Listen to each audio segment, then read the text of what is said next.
episode by being really honest with you. There's nothing quite as heavy as carrying the weight of someone else's opinions about you, especially when they're unsolicited or uninvited.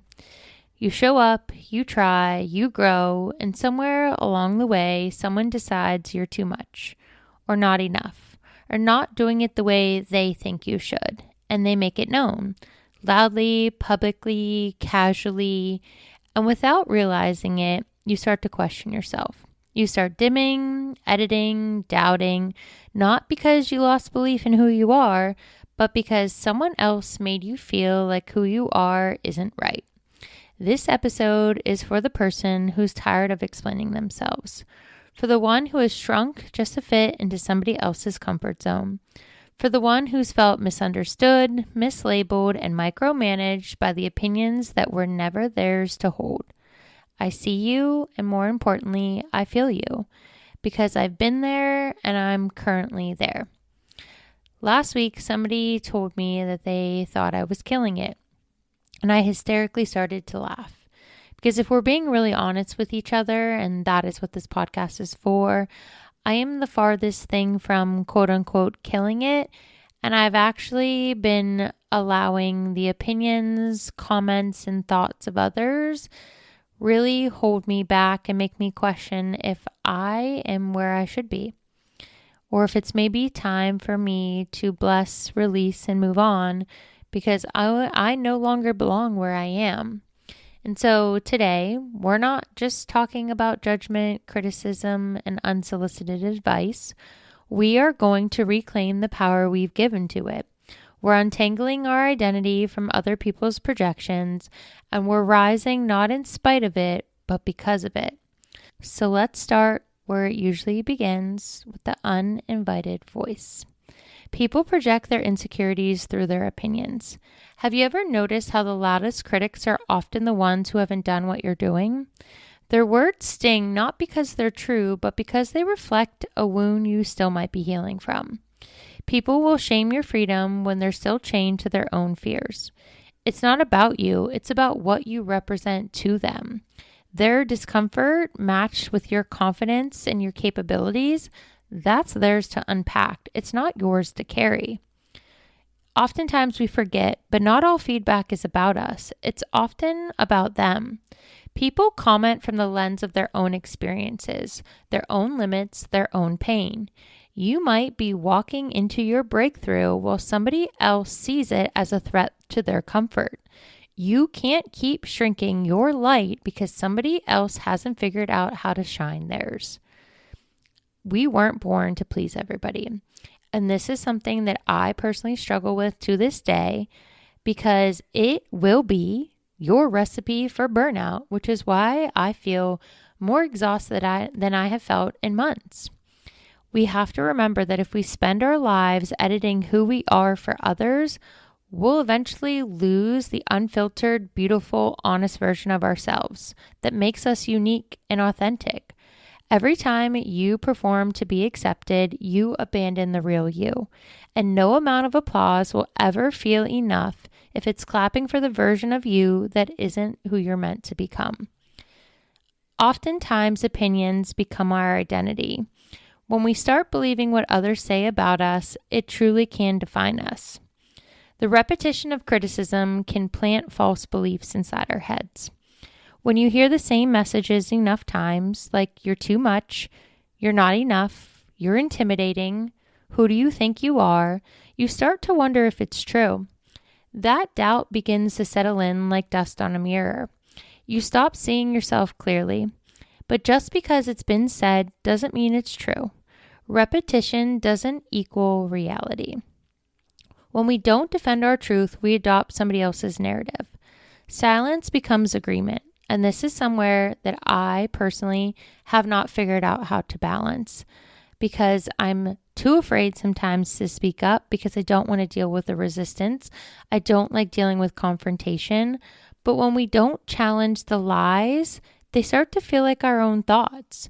It's like someone's handing you a script you never wrote, and you end up performing it out of survival mode. Silence in the face of judgment often becomes internalized shame. You start hiding parts of yourself to avoid critique.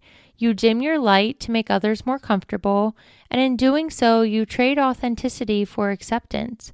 And that's a soul-crushing cost that's priceless. Boundaries with opinions. This is critical.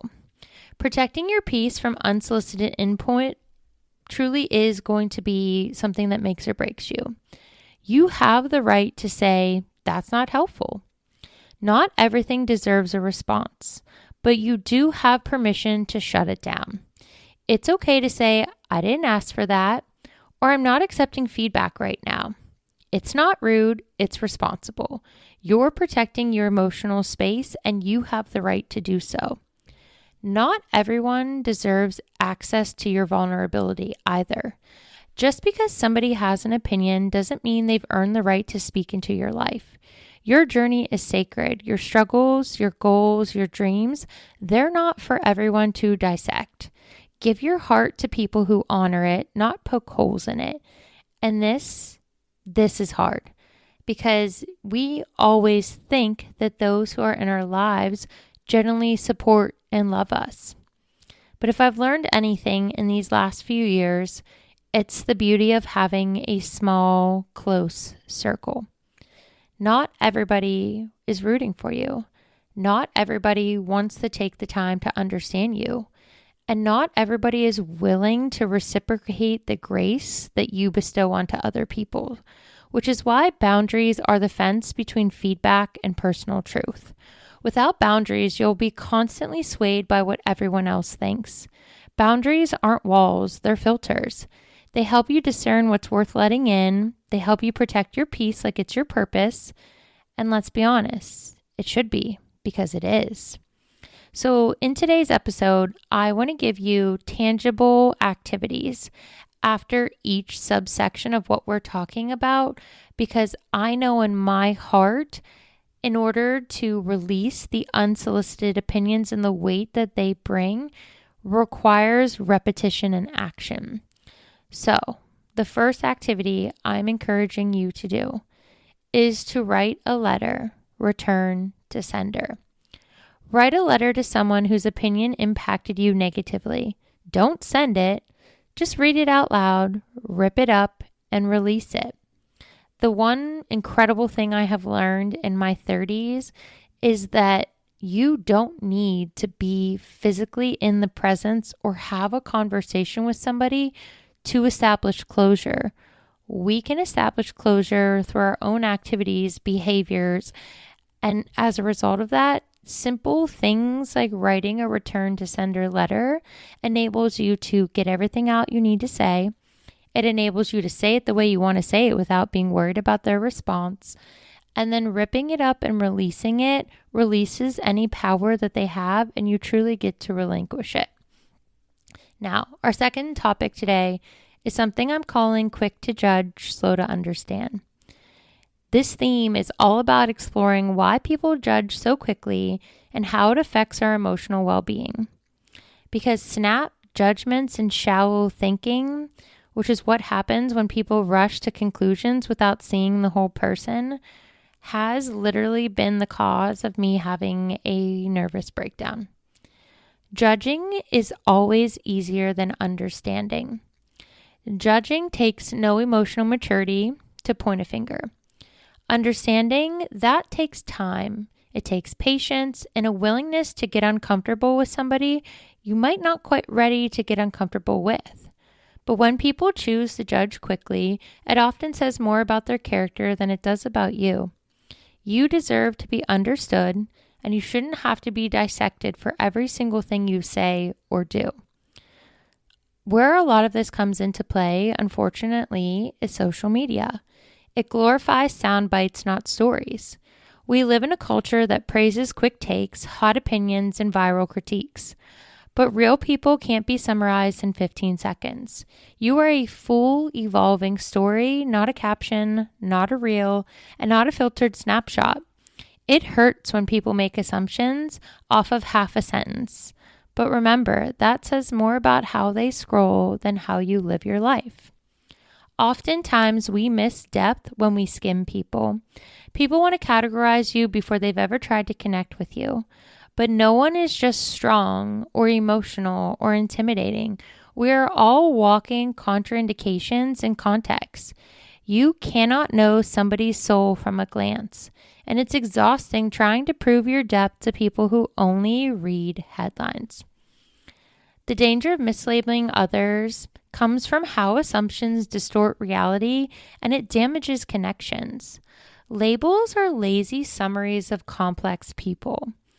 Saying something like, she's too much, he's full of himself, they're just doing it for the attention. These aren't observations, they're defenses. Labeling somebody gives people permission to stop being curious about them. And once they stop being curious, they stop seeing you for you. And they stop willingly being understanding. And because of that, they become overly critical and judgmental of every single thing you do. Once people label us, that means they're going to treat you accordingly, whether it's true or not. You will feel the energy shift in people when they do this. They don't say it, but you know they've boxed you in. And the worst part about this is that you're constantly trying to escape somebody else's version of you when you never even got to introduce your own. Mislabeling people can steal opportunity, trust, and connection. Being misunderstood isn't just frustrating, it's isolating. You stop sharing, you stop showing up fully. It's not about proving them wrong, it's about preserving your peace while they figure it out. There's an empathy gap that's lacking. This is the space between being seen and being understood.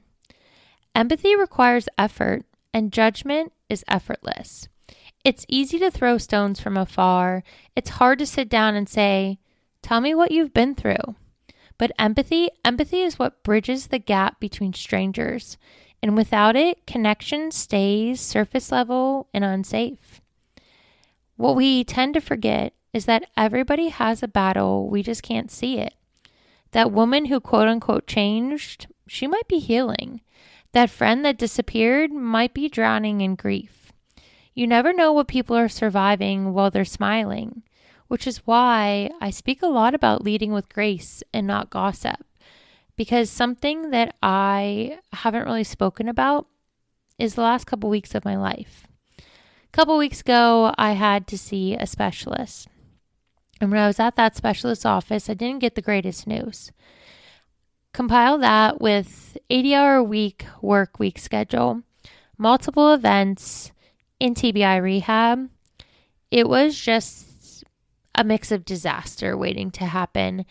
And I've literally been isolating myself because as tired and exhausted as I feel, I'm also trying to heal.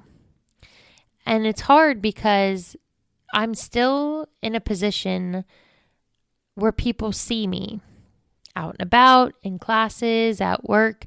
I can't hide. But I'm also human, and I think we often forget that just because somebody's doing a lot or they've been through a lot and they seem like they're quote unquote killing it, you're only being allowed to see so much. And oftentimes, like people like myself that have been subjected to 1,000,001 opinions and oftentimes criticized and judged for every single thing that we've done, that tends to shut us down. And that is why I will go into isolation like I did last week. Because honestly, I just can't freaking take it anymore. And I'm just so sick and tired of people being overly critical of who I am and what I'm doing and how I say things. And just always thinking that their opinion is necessary. I literally sometimes wonder what it would be like to walk into somebody else's job and to just share my unsolicited opinions about how they're doing. I really don't think people think before they speak. And for some odd reason, and I solely think it's because leading with curiosity over critique transforms relationships, we assume first and we don't always ask, but when we do, we ask second. So something that I'm really trying to work through, instead of just being upset because somebody said something that I didn't deserve to hear, is before I criticize what they said, I've been taking a pause. And I've really been trying to work through my head and think, well, what are they going through? Is that really what they meant? How did you feel in the moment that you took it a certain way? We can simply change the narrative in our interactions by saying, how are you? What's your story? What are you going through? Are you okay? That simple emphasis on empathy and treating people like people can unravel years of misjudgment and spark a healing connection, because we rise higher when we see each other deeper. So your second activity for this, from judgment to curiosity, reflection, and release, is a little multi-step prompt. Step 1 of this journal prompt is that I want you to write down 3 people you felt judged by. Next to their names, answer honestly, what do I wish they knew about me? And let your truth pour out. Step 2, flip the script. Now I want you to write down 2 people that you may have judged and ask yourself, what might they be going through that we don't see? The next phase is an emotional release. I want you to take a deep breath and read the list out loud. And then again, I want you to rip the paper up, burn it safely if you can, or simply delete it. Visualize yourself letting go of the need to be understood by those who don't want to understand. And then I want you to go into step 4, which is the empowerment intention. I want you to write this affirmation in your notes or say it out loud. I am not here to be skimmed. I am not here to be labeled. I am a story worth understanding. Confidence under fire. The third theme of this podcast is all about how criticism and judgment crush our confidence and self-worth, but we're also going to talk about how to rebuild from the inside out. Confidence isn't loud. It should be treated as sacred. Real confidence looks like beneath the noise, can be complicated until you really get to understand yourself. True confidence is quiet because it doesn't need applause. Real confidence doesn't scream, it knows. It's built in the quiet moments, not the spotlight. But people often mistake softness for insecurity, when really it's self-trust without performance. You don't owe the world proof of your power to be powerful. Criticism often attacks the things you're starting to believe in. It always hits hardest when you're most fragile. Just when you're finding your voice, somebody tries to mute it. It's like finally standing up straight and someone pushes you right in the chest. But remember, their discomfort with your growth says everything about them and nothing about your worth. Confidence grows in safe spaces, which is why you must protect yours. You don't have to expose every dream, every version of yourself to people who haven't earned access to you. Your confidence isn't for public consumption. It's meant to be sacred. Protect your peace like it's your foundation, because it is. If you don't, there is a slow erosion of self-esteem that occurs. Those constant small hits silently break us down over time. Those micro criticisms add up like raindrops in a leaky boat. It's the little things that break you. The side comments, the eye rolls, the passive-aggressive advice. And over time, they start to feel true, even when they're not. No one sees you sinking, but you feel it in your chest every single day. If you're not pouring into yourself, opinions will drain you faster. You can't fight negativity if you're running on empty. If you don't nurture your confidence with intention, the world will chip away at it. With every scroll, every comment, every comparison, you have to be your own source of refilling, because no one else can do this for you. Oftentimes, the lack of support feels like rejection, especially when it's internalized. It hurts when people you care about don't cheer for you, even more when they stay silent, or worse, when they belittle you. But your value can't be tied to their reaction. You can validate yourself without permission, and that's where the true power really begins. When you have self-trust versus external approval, the difference between needing applause and owning your worth becomes exponential. Having self-trust means being able to say, I believe in me, even when others don't. It's quiet, it's personal, and sometimes it's all you have. But believing in yourself when no one claps, that's the kind of grit that builds legacy. You don't need to be understood to keep moving forward. You just need to stay rooted in you. External approval is addictive and unreliable. Chasing applause feels good until it becomes your only source of fuel.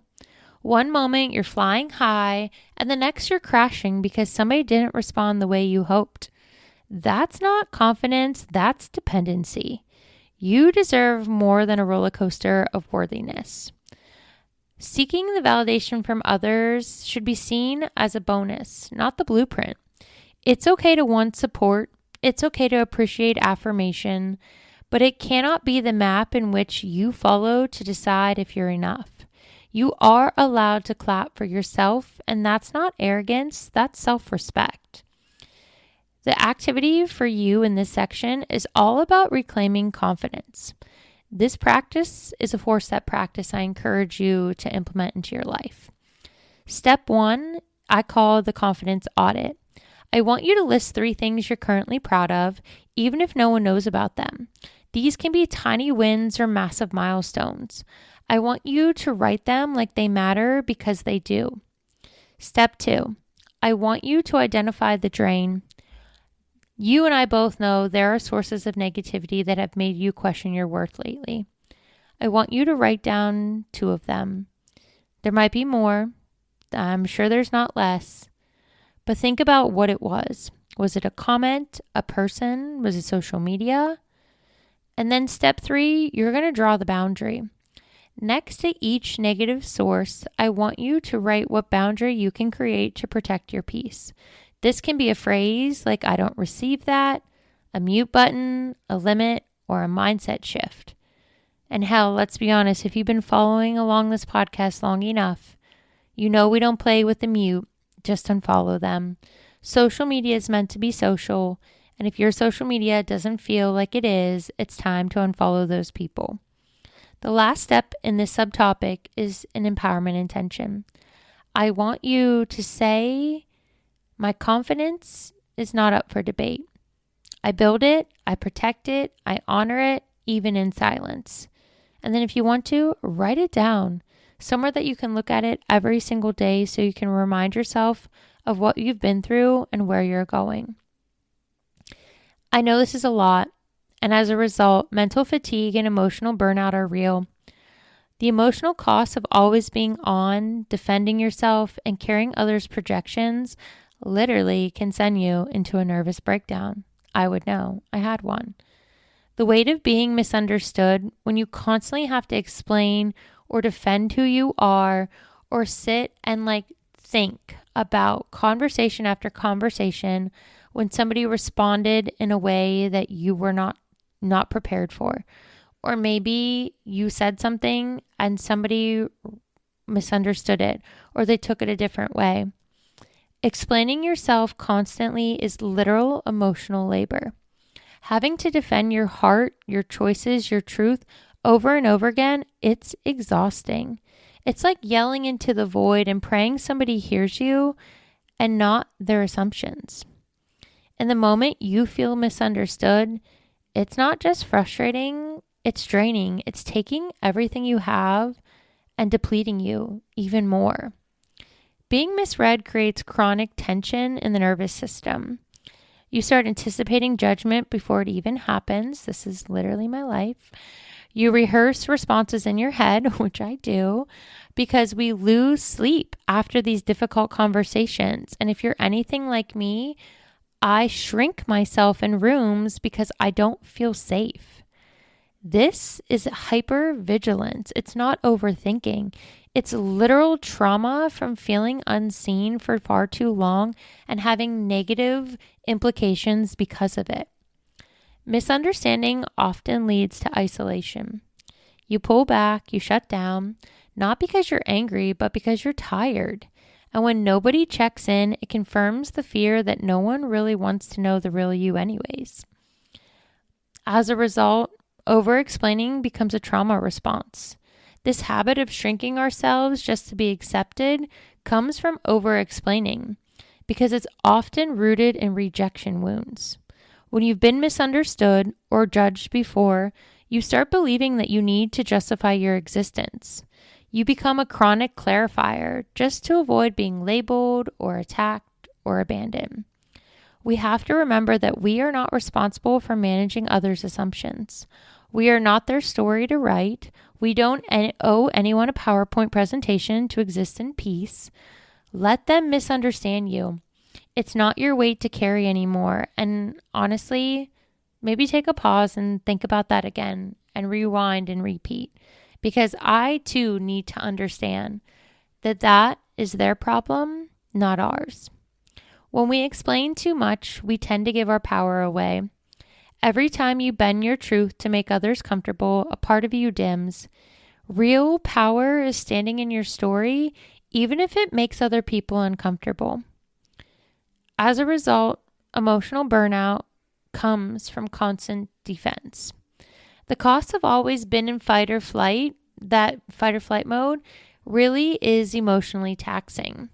When we live in defense mode, it creates emotional exhaustion.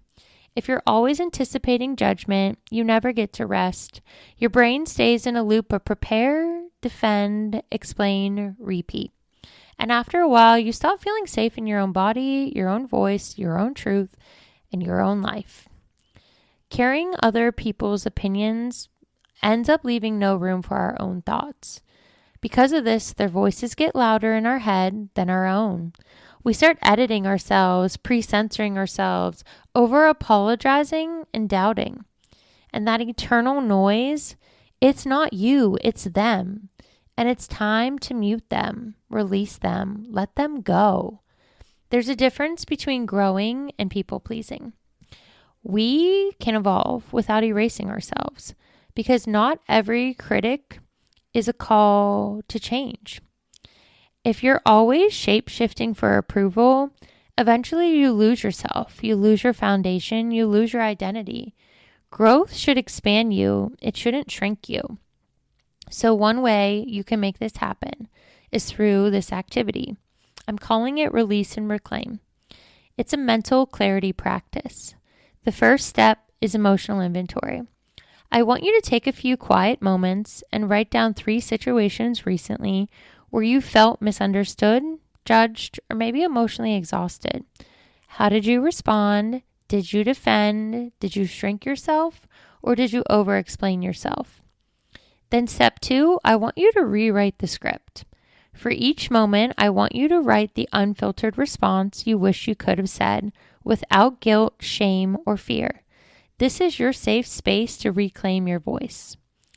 Then step 3, again, I want you to let it go. Tear up, burn, or delete those exhausting stories.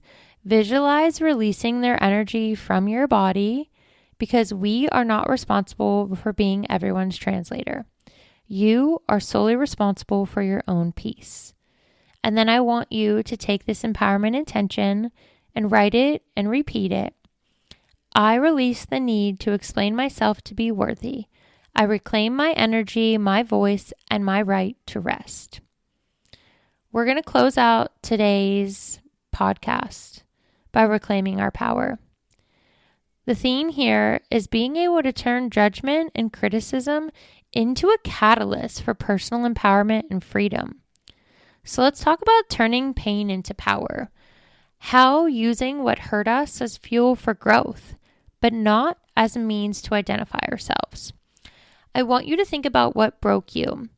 And then I want you to remember that it truly doesn't define you, but it can refine you. Yes, we were hurt, but we're not just the hurt.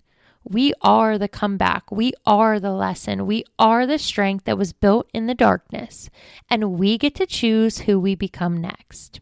Something that I've learned is that we are allowed to use our past without living in it. We can honor where we've been without staying stuck in it, because our story isn't a chain, it's a torch. And you can use it to light the path for the next version of yourself and not let it be the wall that blocks where you're going. Remember, transformation isn't loud, it's personal. You don't have to prove to anyone that you're healing. Sometimes power is in the quiet decision to not react, to not shrink, and to keep going anyway. Because your glow up doesn't need a press release, it just needs your commitment. Setting boundaries without guilt is all about learning that protecting your energy is not selfish, it's sacred. Not everyone deserves access to you. Being able and available to everyone is the fastest way to lose yourself. You can love people and still limit their influence. Some opinions don't belong in the room where you're building your future. Don't forget that. And remember that saying no is a complete sentence. You don't have to over-explain or soften your no for it to be valid. Protecting your peace isn't rejection, it's redirection. And it's redirection towards what matters most. And what matters most are your boundaries, because your boundaries are now the blueprint for your healing. Remember that guilt is not a sign you're doing something wrong. It's often proof you're doing something different. When you've been conditioned to people please, choosing yourself feels uncomfortable. That's not guilt, it's growth. It's painful. You have to honor it. You have to sit with it. And you have to keep choosing you anyways. Because when you do, you start to inspire through your own authenticity. We become the example, not the explanation. Remember, you don't have to be perfect to be powerful. Instead, being raw, real, and honest will always impact more deeply than curated and being polished. People connect to your heart, not your highlight reel. Stop editing your humanity. It is honestly the most inspiring thing that we have. When you're able and comfortable, share from your scars, not your wounds. You don't have to perform your pain for people to believe it was real. You don't have to explain what you've been through. You can wait until healing gives you perspective, kind of like today's podcast, and then use your voice to lift others up. Healing doesn't always look like noise. Sometimes it looks like wisdom. When you rise, you give others permission to rise too. Every time you choose authenticity over approval, you create space for someone else to do the same. Your freedom makes room for theirs. You're not just healing for you, you're breaking chains for somebody else too. So the last activity I have for you in today's podcast is going to be power reclaimed. This is an empowerment practice. Step 1 is what I'm calling the power leak. I want you to ask yourself, where am I giving my power away? Is it to a person, an opinion, a version of yourself you've outgrown? I want you to write it down without judgment. Then step 2, we're going to shift that power. For each one, I want you to write a new boundary, a new truth, or a new declaration. A simple example is I give power to their judgment. And then how we reverse it is I reclaim my power by choosing my truth. Step 3, and this is important because this is your power statement. I want you to write this, say it out loud, rinse and repeat daily. I am not who they said I was. I am who I choose to become. My power is mine to protect, and I rise on my own terms. If no one's told you lately, you are not too sensitive for feeling the sting of someone else's words. You are not weak for wanting to be understood. And you are not wrong for choosing to rise above the noise instead of reacting to it. The truth is, judgment will always exist, but so will your power. And when you start choosing your truth over their opinions, that's when everything changes. You don't need to be louder. You don't need to prove anything. You just need to keep becoming more you. because the most powerful, inspiring, unstoppable version of you is the one who no longer lets uninvited voices write their story. If this episode hit home, I'd love for you to subscribe so we can keep having these real conversations together. And if you feel called to it, leave a 5-star review. Your words help this message reach the people who need it most. And I want you to know something. I'm proud of you. I am rooting for you. And I'll see you in the next episode. Until then, protect your peace, honor your truth, and remember, you are more powerful than they ever gave you credit for. Don't give up.